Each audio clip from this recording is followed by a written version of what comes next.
lovelies, long time no speak. How are we all? I'm just thinking to myself that I wish I'd filmed yesterday, because it was a beautiful, it looked like a summer's day yesterday, and today it's all miserly and foggy and generally not very nice at all. But I thought, well, I haven't put out a video for ages. I changed my what I wore this week to what I wore this month, and then didn't put out October's, or haven't put it out yet. I will do. But so I thought I would pop on and do a kind of a vlog type video just for this week. Although now I'm thinking it's Wednesday and it's already late, so I might try and get it out tonight. I don't know. I've got a lot going on at the moment. God, can you? It actually, when I'm looking through the my phone lens, whatever it's called, phone screen, it actually looks clearer than it is. The visibility is really bad here today. It's quite foggy and horrible. Yeah, so I thought I'd pop on and have a little chat, have a little catch up with you, and tell you what's going on in my world, which usually, as we all know, is not a great deal. It was my birthday last week. I turned 58. I can't believe I'm saying that. I can't believe I'm that old. It just sounds so old. But I had a lovely day. I had the day off work, and I went out with my friend, did a little bit of shopping, just really relaxed, had a coffee, did a little bit more shopping, and then went to lunch, or it was a late lunch. It was like an early bird, because I'm now an old bird. It was like an early dinner, a late lunch, but it was really nice. I had a nice gorgeous lamb. I like lamb, but sometimes I find it to be chewy and fatty, mainly fatty, but this was just chunks of the most delicious melt in your mouth lamb, with a really delicious jus with it. To which my friend said, "What's a juss?" Yes, that did make me giggle. Quick, let's pull through here, even though I shouldn't really. So yeah, I had a lovely day. So that night, I'm just gonna say it, you know me, I just unfiltered, just say it. The day before, my dad stayed at his girlfriend's, basically because I didn't want to deal with him. He tends to be that if I'm like, come on, get ready. If I do that, and if I want to get ready myself for something, anything, he won't comply. He likes to hang around the house until about 2. Usually he's got his bag between his legs waiting to go at 11. But if he thinks I want to do something, he won't do it. So I just thought, you know what? I'm going to cut out the middleman. I can't be dealing with you. You stay there. So that was what happened. And then I would just pick him up at 8 o'clock as usual on Tuesday night, my birthday night. So I got a phone call about 7, and it was his girlfriend saying, "Oh, can Lewis, my son, come and get him?" Pretty much to kind of strong arm him, you know, get his to escort him out, because he was doddery on his feet and he had fallen. And apparently he had sickness and diarrhea from Monday night through to Tuesday, and he'd had a fall and he wasn't well. I would have liked her to call me. You know, we're not saying, oh, he can't find his glasses, nothing like that, you know. This is important, and he's 98. So I could tell you a million stories about that woman. But so that was that. Lewis went off straight away to go and get him. He got home, he had all sick down his top, and he just didn't look good and tired. But I thought, well, you know, if he's been up being sick the night before, then that would account for that. So I changed his clothes and just popped him in bed, and he pretty much went straight to sleep. This is by about 8:30 by now. He went straight to sleep. Oh, I made him take his medication that night. Not sure how much of his medication the morning and the afternoons he'd kept in, and that was the end of it. He got up at midnight to have a wee, but he hadn't been sick again. So now we're into Wednesday. I went up and checked on him. He was snoring, so I went off to work, and I kept an eye on the cam, and he didn't get up at all, which isn't like him. So I got home at about 1:30 from work, went up to check on him. He's still snoring, or his feet were moving. He was doing something basically that showed me he hadn't died. And so I just left him, and I thought, well, you know, if he's tired, I was always taught when I was little that sleep heals you, you know, so I just thought, well, let him sleep, you know, he's not being sick, he's not doing anything. So anyway, my son came home from work. It got till about 3:15, and I was like, then I convinced myself that he'd had a stroke or something and couldn't get up. So I said to my son, come with me, I'm going to wake him up, which I did. He woke up, he was a little bit groggy, because I know he hadn't eaten at all on Tuesday, and obviously had been sick his dinner up on Monday.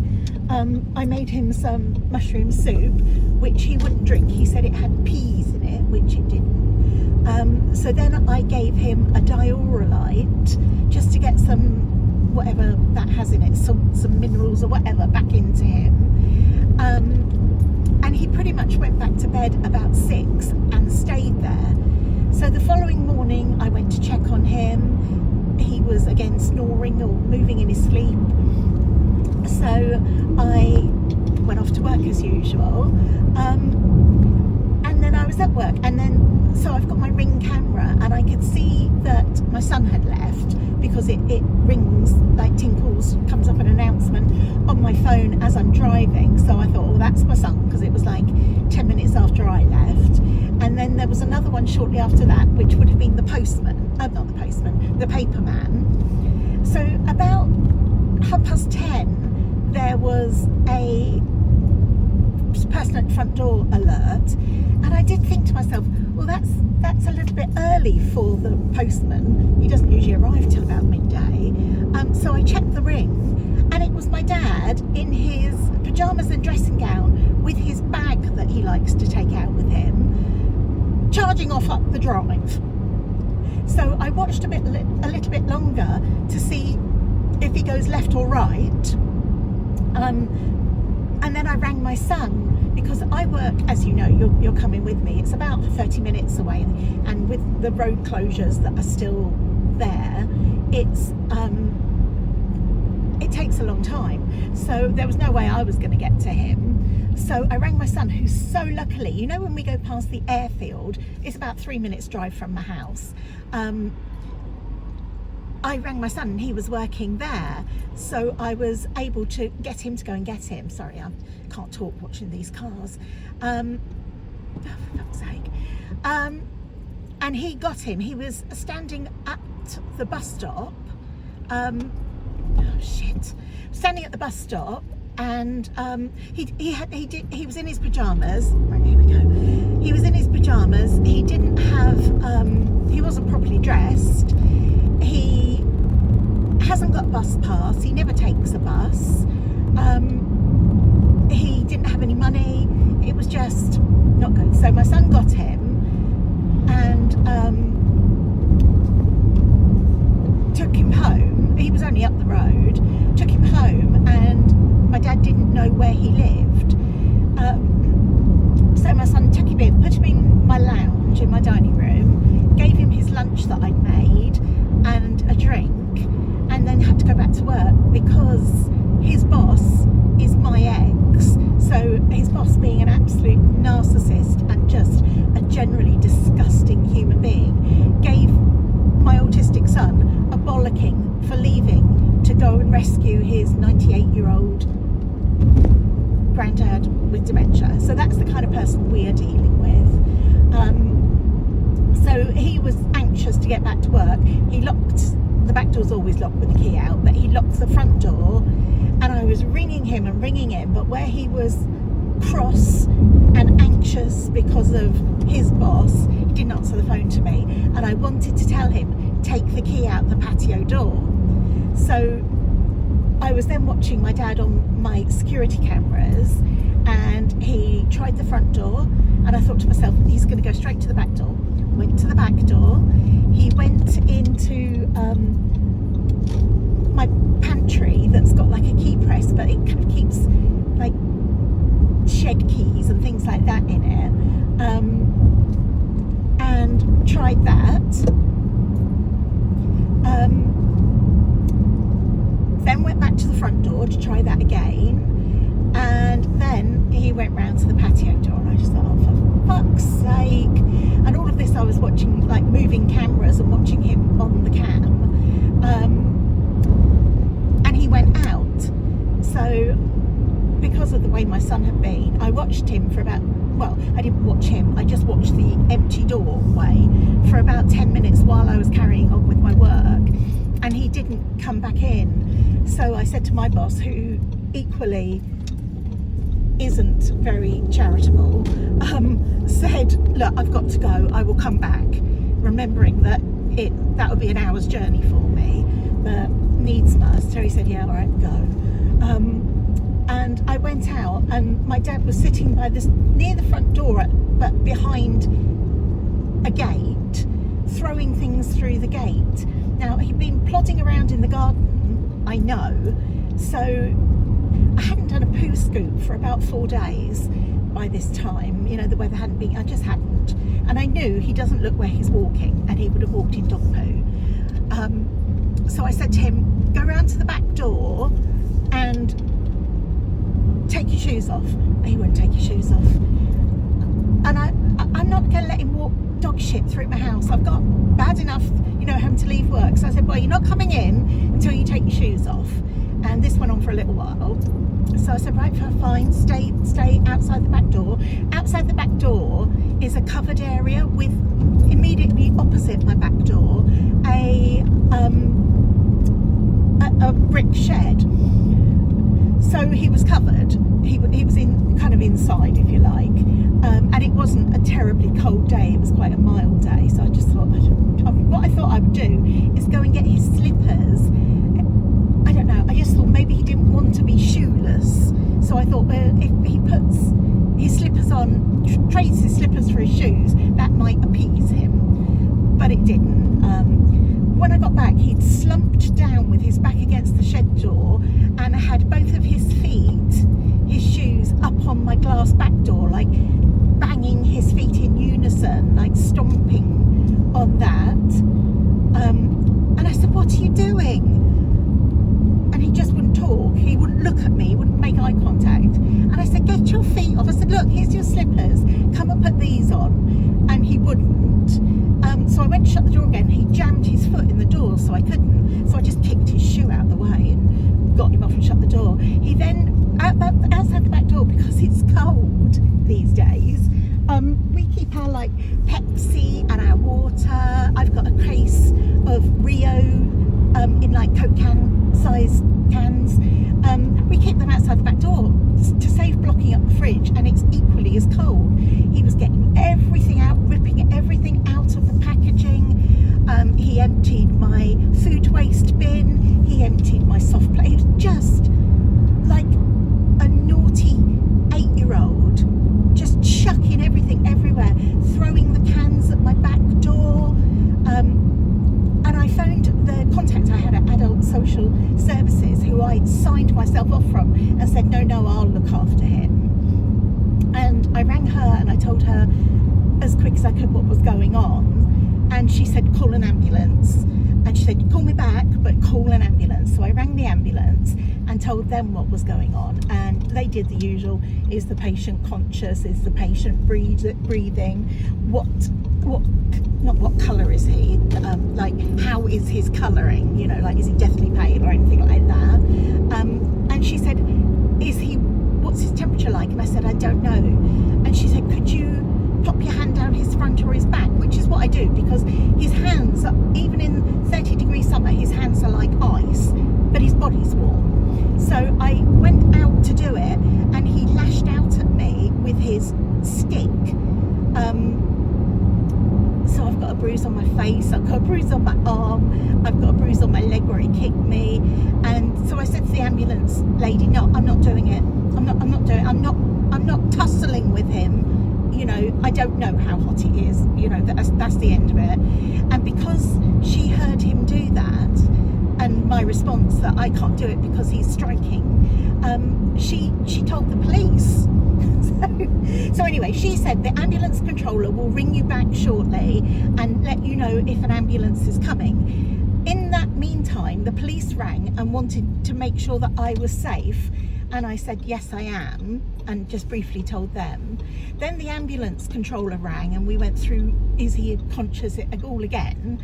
And she said an ambulance will be out with you in 18 minutes. And I said 80, and she said no, 18. And I thought, well, that was good. That was 10 past, I think that was 10 past 2 maybe. The ambulance didn't turn up till 10 to 3, sorry.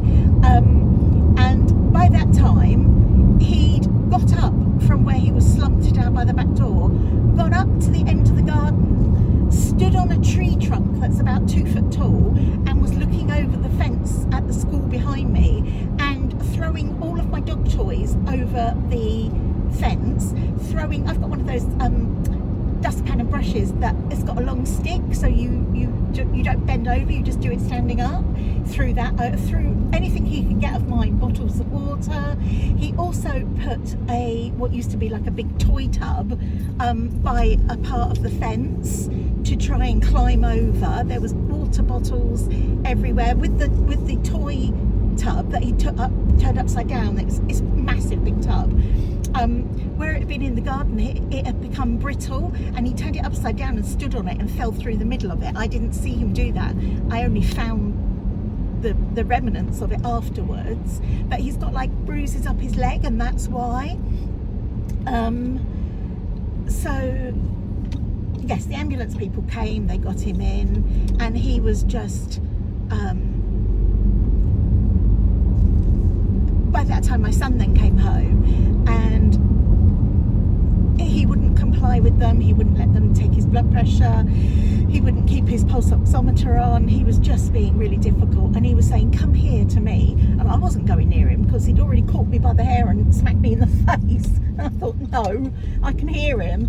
And he was also talking like that. He had been talking like that on the Tuesday night. I assumed it was from where, you know, where he'd been sick a lot. You know, I don't know what acid it is in your tummy. I don't know what it is, but it's a strong acid in your tummy. And I thought it had burnt his throat and given him a sore throat. But anyway, in the end, they got him on a gurney. He was saying, I can't believe this of you to me. I can't believe you're letting this happen. He wanted the phone to call the police on the ambulance people. Oh, he was just a nightmare. So he went into hospital, and that is where he is now. So that was Thursday, and today is Wednesday. So he's been in there nearly a week. I thought perhaps he had a urine infection or something like that, because Lewis's other granddad had a urine infection once, and we saw him in a hospital, and he was as mad as a fruitcake then, nutty as a fruitcake. So that's what I thought, but they've done all his markers and things like that, and they say that there's nothing wrong with him. They've given him IV fluids, and they believe that it was just delirium caused by dehydration, where he hadn't eaten or drank and he'd been sick, and that was it. So that's my dad. He's in hospital, but the thing is, I don't know if he's going to come out, or I mean I don't know where he's going to go when he comes out, because he's just getting to the point where I can't look after him. He keeps wanting to escape. I'm not even sure where he wants to go. Stupid fucking person, thank you. I'm not even sure where he wants to go when he escapes, but the other night, so this was last week, the week before that, he fell over backwards over a low brick wall at Sheila's house. Luckily he didn't hurt himself. But then he came home, and that night he so that night we did his routine. He's got a bad eye, so I have to do wipes on his eye, gave him eye drops, watched him take his medication, dressed him, and I put him in bed with his glasses and his paper, which is pretty much our usual nighttime routine. So by that time it was about 8:30, and then I went to bed about 10. I looked up to make sure his light was off, which it was. So he'd gone to bed for the night, and I went to bed, and that was the end of that. He was very pleasant and compliant that night. Look, it's like a different day here in Wokingham. 10 past midnight, there's a ring on my doorbell, and I just thought, well, who the hell's that? My family's in. And I looked on the ring, and it was Dr. Vic from next door. He's a GP. Another bloke, and my dad. So I opened the door, and apparently my dad had. I'd looked later on the ring, remembering I sleep downstairs by the front door. I didn't hear the door. My 4 dogs didn't hear him. I mean, I do think that with that, what it is familiar people's noises. They're used to the noise of him, so they didn't bark. But anyway, he charged down the stairs, literally galloped up the drive in his pajamas, with his bag, of course, which is usually got nothing in it but a paper. Galloped up the drive, and then he was out looking at the ring times for 7 minutes. It was that night in the south where for the first time it had got really cold. I mean, I just hate to think if he'd have tumbled, which he falls a lot, twisted his ankle, anything, he'd have been laying outside all night in the cold, because I didn't know he wasn't there. I thought he was in bed. It's just horrific. But anyway, apparently, I don't know what he did for the full 7 minutes, but he went next door, or knocked on Dr. Vic's door, and told him that there was a dead person in my house. So that was that. I got him back in, sent him to bed. But yeah, he's just, I can't be up all night. I can't have my phone. I put my phone on silent. I'm not a good sleep. Well, really, I might be, but I feel like I'm not a good sleeper. Like, my text tone or an email tone would wake me numerous times a night. I usually wake up to 15, sales crap emails. I need to put my phone on silent to go to bed. I just feel like I can't keep him safe. Sheila, I took her to the hospital on Monday with me to visit him, which is another story. She admitted to me then in the car that he often escapes from her house, which again is horrific. And I can't believe that she doesn't feel it necessary to tell me that. This is about safeguarding my dad. This isn't about, she just tries to exclude me from everything, and she's an absolute old bitch. I am sorry. I don't like, she's not my type. If her and I were the same age, we wouldn't be friends. But I went to work, came home, let my dogs out, had to go for a blood test at the local hospital, went to pick her up, drove her 40 minutes to the hospital. The whole time she was telling me she felt sick and making stupid noises. I know, I know. I just don't like the woman. Pushed her to my dad's ward in a wheelchair, parked her next to my dad, and then they gave me like, hello, my name is my dad's name. I like doing this. I worked as this. I've lived here for that kind of thing. So he couldn't do that. He doesn't know anything. So I was sitting, it was about an 8-page front and back thing that I was sitting there filling out for him. And I thought, well, I'll let her go and see him. Before that was on the Monday. On the Saturday, I went to see my dad. And if anyone watches Harry Potter, he looked like Voldemort under the bench. he was just curled up with his knees up to his tummy, and his eyes were open, and I put my face in front of his and I said, hello Dad, and there wasn't not a flicker of recognition to me, but a flicker of recognition that anyone was speaking to him. It was upsetting, it was scary, it was awful. So that was what he was like when I saw him on the Saturday. My son had been in the day after he got admitted, so on the Friday, and he was good. My son actually told him about him hitting him, the bruise on my face, and my dad started crying. So, you know, that's heartbreaking. But anyway, so I hadn't seen him well in the hospital, but I thought I'll let Sheila do it, you know, have her moment. As I was filling this in, I could hear them talking. They talk at cross purposes because they're both deaf.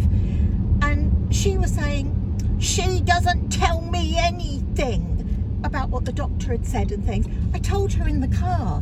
I don't tell her, I don't tend to ring her because she can't hear a word I say.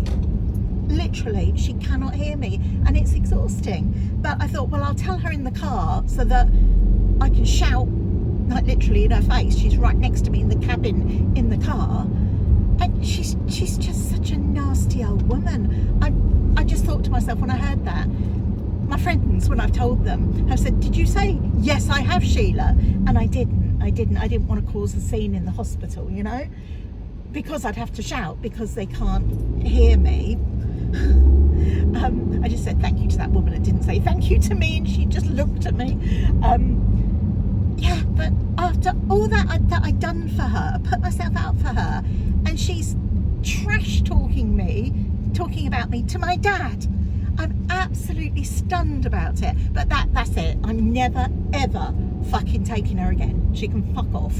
And I'd like to know actually in the comments if you think I'm being horrible to an old person, or if you think I should like set a boundary, which with my therapy I know I'm not very good at doing, but that's one. I'm done with her. So anyway, that was that. I didn't really get to talk to my dad. I just observed. I knew he was okay. I knew he was happy that he was talking to Sheila. And that was the end of it. So that is where we're up to now. My dad's still in hospital, and there is talk that he might need to go into some kind of care home because of his escaping and because I have to go to work. And I can't keep him safe. Actually, there is a part 2 to this. So as you can see, I'm just pulling up at work now. But what I think I might do is come back and carry on. Oh God, I've already been talking for 28 minutes.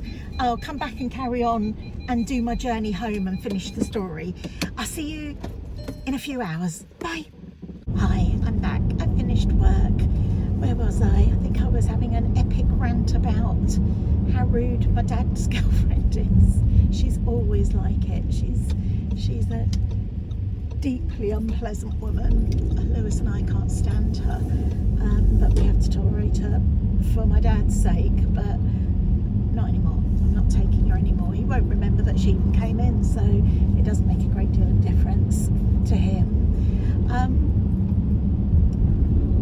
What was I talking about? I think I was talking about the fact that I might not be able to look after him coming home because he's made so many bids to escape. I actually had a email saved in my draft to Adult Social Services that I did on the 21st of November, so it got to a point where he was very hard to deal with then. Yeah, it's just really his safety, and also because I don't even know if that video is up yet. No, it probably won't be. Anyway, I've got a new job. This Friday coming is my last day at my current job. It would have been my last day before Christmas anyway, so it doesn't really feel in my head like I'm leaving. It just, since the summer, I've been working towards my Christmas holiday, which is starting on Friday, so it just feels like I'm going off on holiday. I'm not off, just not at work. So yeah, but I have actually got a new job that I start on the 5th of January. It's working for a solicitor's in my town, so I don't have all of the travelling. You know, it's a 30-minute each way commute, so an hour a day to come here. I haven't had a pay rise since about 2017, so about 8.5 years. As you all know, the cost of living is just so high, and it's really an absolute struggle to make ends meet, to pay the petrol. I think my petrol's about £100 a week doing the distance that I do. So it just was something I needed to get out of there. And I really wasn't enjoying the work there. Not the work, just the atmosphere of the place I didn't like. It's a funny old place. And there's only the office manager and a bloke in the warehouse. That's all there is there. So it's very claustrophobic, if you like. And I just, for pretty much since I moved over here, I haven't enjoyed it. And that was during COVID. We were promised compensation for our travel expenses for moving, and that never materialised. And I just got no respect. I just don't like the place anymore. So yeah, I've got a new job. The new job here, I work 5 days a week, 8:15 till 1 o'clock. But in the new job, I'll be working 3 days a week, 9 to 5. So it actually works out an hour less than I do now, and I get an hour's lunch, which I don't there, which is good because I'll have to come home and let my dogs out. But a big concern was my dad, because I leave him. He's often asleep. Well, he's always asleep when I go to work, but I leave him, and sometimes he might not get up until 10:30, so he's not actually on his own for that long until I get home. But that would change if I was working all day. He'd get the because I can't drive him to Sheila's. I was concerned about it, but on the other hand, I turned 58 last week, and it's not easy getting a job at my age. It really isn't. Employers don't want you. You might have a wealth of experience, but I just think that they have an old-fashioned idea about age. So yeah, I got this job, and it was a nice job. It's more money, an hour less a week. It's close to home. It just seems like a really nice job, and the people I've met seem really nice. Now, I haven't. I've accepted the job, so it's a done deal. But you know, my thought was, do I not take that and I'm miserable? I hate going to this job. I absolutely hate it. I have to force myself, you know.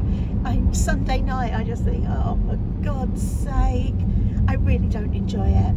So, do I carry on like that for the sake of being able to drive my dad down to his girlfriend's? You know, that's the thing. It really is sacrifice myself and my work happiness for someone else, for my dad, you know. And I decided not to.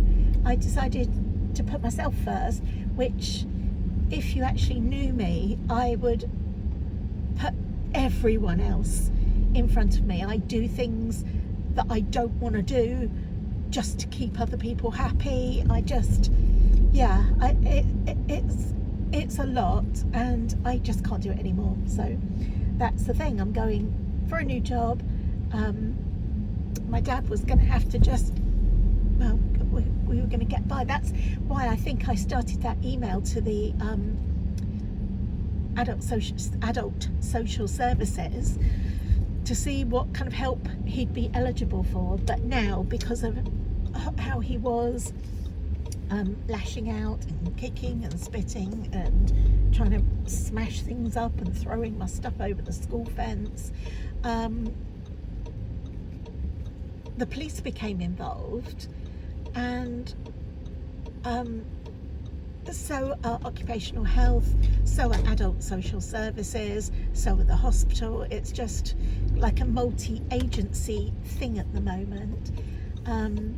I don't know how soon they would put him in a care home. I know that, you know, he would currently be blocking up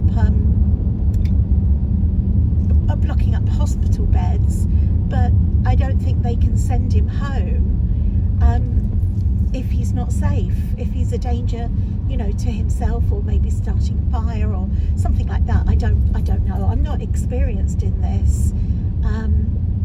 So at the moment he's just in hospital, and I'm just really waiting to see what people say. But yeah, they're going to go right. I don't think that I will be able to care for him at home. I can care for him. It's not really the care. It's his want to make a break for the border all the time. I've got no idea where he thinks he wants to go, you know. And if he didn't do that, then we could pretty much carry on as before. Maybe get a carer in the morning and the lunchtime for him. I don't know what is going to happen. But yeah, so I haven't really spoken about my new job before. I didn't really want to until I left my place. So I leave my place on Friday for my extended holiday that I saved my holiday up for in the year for. So that would have been me until the 2nd of January. But I have like a week's holiday, and then or 2 weeks holiday, and then that's the end of my notice period. So yeah, so I've got a nice long break coming up now. Selfishly, I'm just looking at the camera. Look at the day. Look how gorgeous it is compared to the foggy horribleness that it was this morning. I don't want all of my holiday to be taken up by hospital visits and things like that. I know it sounds horrible, but I feel really kind of run down. I need a break, and I'm going to have to afford myself one and be a little bit selfish and not go every day, because our hospital is about 40 minutes from me. So yeah, it's exhausting, you know. I don't want to replace 30 minutes one-way drive to work with a 40 minutes one-way drive to the hospital every day. But I didn't go yesterday, so I might go and see how my dad is today. I'm going to finish up now. I know I rambled on for nearly half an hour before, didn't I? So I will go now. I hope you're all keeping well. I'm sorry I've been crap with my videos. I just have a lot going on. So yeah, I apologise for that, and thank you for sticking with me and watching my videos when you can. Love you all lots. If I don't put another one out, have a lovely Christmas, Merry Christmas, Happy New Year. I hope I will put a video out. A lady commented on one of my videos that she'd like to see my Christmas decorations, so I'll work on trying to do that.